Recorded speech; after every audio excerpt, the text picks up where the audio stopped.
Guys, he's back. Gavin Appel, this month in startups. Let's get to it. All right, Orange Theory, let's turn it up. All right, Orange Theory, looking awesome. Keep it up.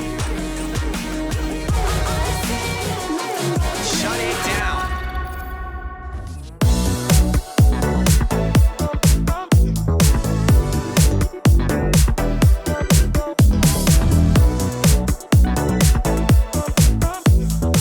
Kick off. Why not? Capital raisings, VCs, events, we're going to cover it all today. So let's start off with capital raises. Are there any capital raises at the moment? There are a few capital raises, but it's still a bit tough out there. I think if you understand your unit economics, capital's there for you. If you're not, it's not. I think the founders are still finding it tough out there. Yep. You know, we're talking to founders every day. You know, the new meetings are taking place, but getting to that second meeting and beyond and getting VCs excited is a bit tough. Yep. But there is some blue sky starting to shine, Yep. Predominantly with existing portfolio companies getting additional capital, more so than new startups getting bigger checks as their first check. And the thesis behind getting more capital is to really just extend runway, conserve cash. Yeah, that's the message out there. It's to extend runway, conserve cash. Those businesses that are thriving and growing, like Airwallex as an example, they did an extension of their last round of $100 million US. So a mega round did pop up on the radar last week. So outside of the startups themselves, VCs are still raising. They're still going to their investors. They're still going to limited partners to raise fresh, dry powder, as they like to say. And we've got a couple here. Yep. In the past month, EVP raised 100 million.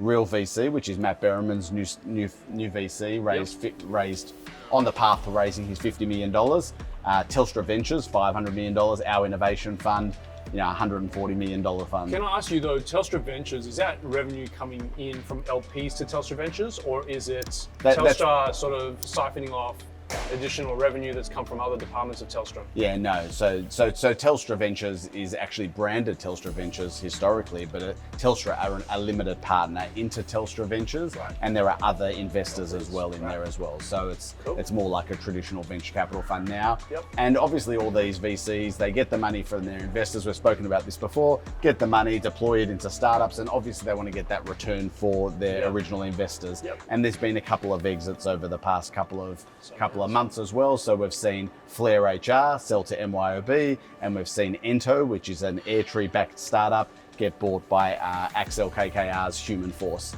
So we are starting to see some M&A activity continue.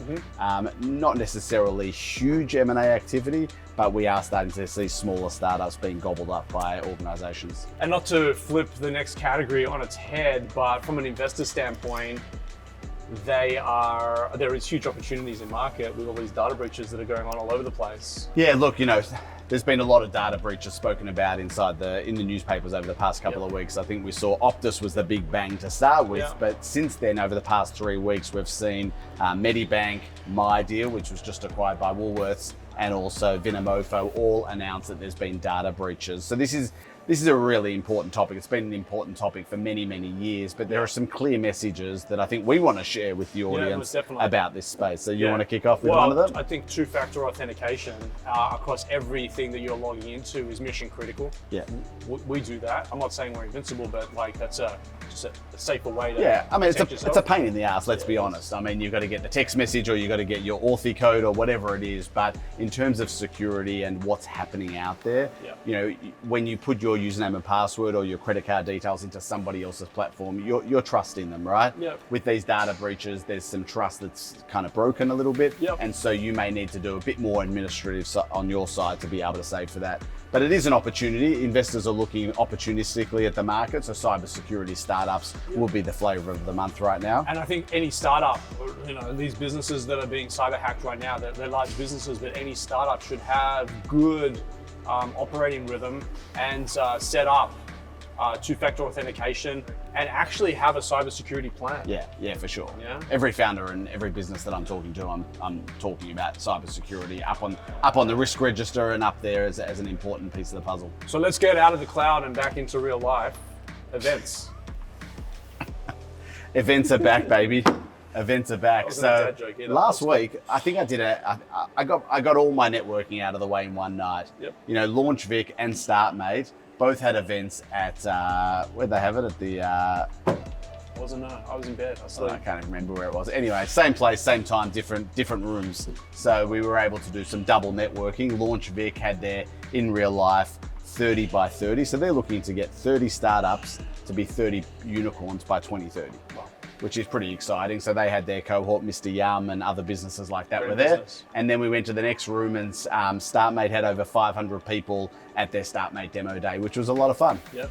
And tonight, which actually was last night, because you're watching it Was it tomorrow. today? It's tonight, It's yesterday. but it could be tomorrow. Anyway, pitch for a spot's Pitch back, for a baby. spot.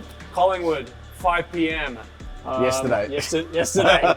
I'm really excited. I actually have no involvement. This is now really a team production. It used to be me calling my mates to say, hey, can you jump in and spot a judge for me? I think I was a judge at one of the. Is that what you were saying? That was the joke. Okay. But now it's become this quite a production, and I got to see some of the pictures. I don't have any involvement in, who's out, but there's some exciting businesses. I think it's going to be a great, entertaining evening. It was a great, entertaining evening last night, but it's tonight. So, and I think we want to finish off in November. Blackbird are back with Sunrise, November 10th and 11th, the 2-day festival. I think they call it a festival or an event or something, some creative name like that. Where is it this year? It's going to be up in Sydney at Carriageworks. Okay. It'll be a lot of fun. I'll be there. Yeah. Are you going to come? 10, I actually will be in Sydney then. I'm actually so- heading to the US on the 12th. Might be a special guest popping in, but they've got a wide range of speakers from Eitan Lenko, who's the CEO of Mike Cannon-Brookes Boundless, through to the Canva founders and everyone in between. So it should be good fun if you're planning on being in Sydney.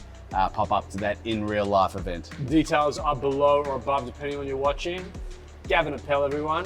This That's month in it. startups. Thank you. Thank you.